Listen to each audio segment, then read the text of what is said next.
With the A99 Mark II, Sony has created something that, at least on paper, looks like it could be the camera to end all cameras. It uses the same 42 megapixel sensor from the A7R Mark II, but it can also shoot at 12 frames per second. Add to that 4K video in both full width and Super 35 crops, and you've basically got a camera that can handle anything you throw at it. Or so it seems. Sony has put an incredible effort into this camera, but they've still come up short in a couple of areas. To be clear, the A99 Mark II is a very impressive machine, but there are some oddities. The first is an apparent technical limitation of the translucent mirror design, which sends about 1/3 of the light up to a dedicated 79-point phase detection autofocus sensor, passing the remaining light directly to the imaging sensor. This allows the camera to use a hybrid AF system, combining the dedicated AF sensor plus a 399-point AF system built into the imaging sensor. It works quite well with one caveat. It won't work when shooting 12 frames per second bursts at apertures smaller than f3.5.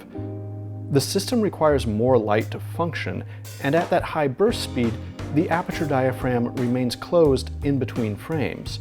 However, you still get decent enough AF performance from the imaging sensor alone, and you can drop down to 8 frames per second, giving the aperture time to open between frames to stick with the hybrid system.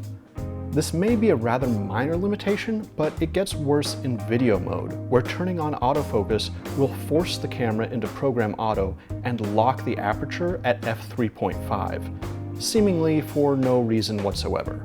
This puts a severe limitation on the A99 Mark II's usefulness as a video camera, which would otherwise be fantastic.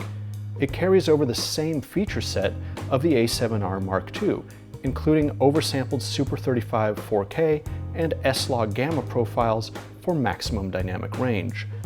If you're fine focusing manually, then you can use any exposure mode and any aperture, but it's a shame the hybrid AF system isn't more useful in video mode. Despite these somewhat weird drawbacks, the A99 Mark II remains a very powerful and very unique camera. As we've seen with the same sensor in the A7R Mark II, image quality is superb, with great color and plenty of detail. There is still nothing else out there that can compete with the combination of high resolution, high-speed continuous shooting, and advanced 4K video that the A99 Mark II offers. If you are an A-mount user, then this camera is a no-brainer upgrade, so long as you can handle the $3,200 price tag.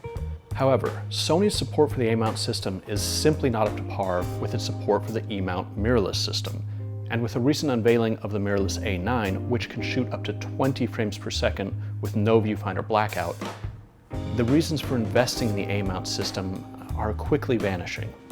If you're a current A-mount shooter and are happy with the system, then the A99 Mark II is a solid choice. However, if you're looking for a first professional camera or considering jumping ship from another brand, you may want to just go all in on mirrorless. The A99 Mark II is a great entry in the A-mount lineup, but it feels a bit like a last hurrah. For more information, make sure to head to digitaltrends.com to read the full review by David Elrich.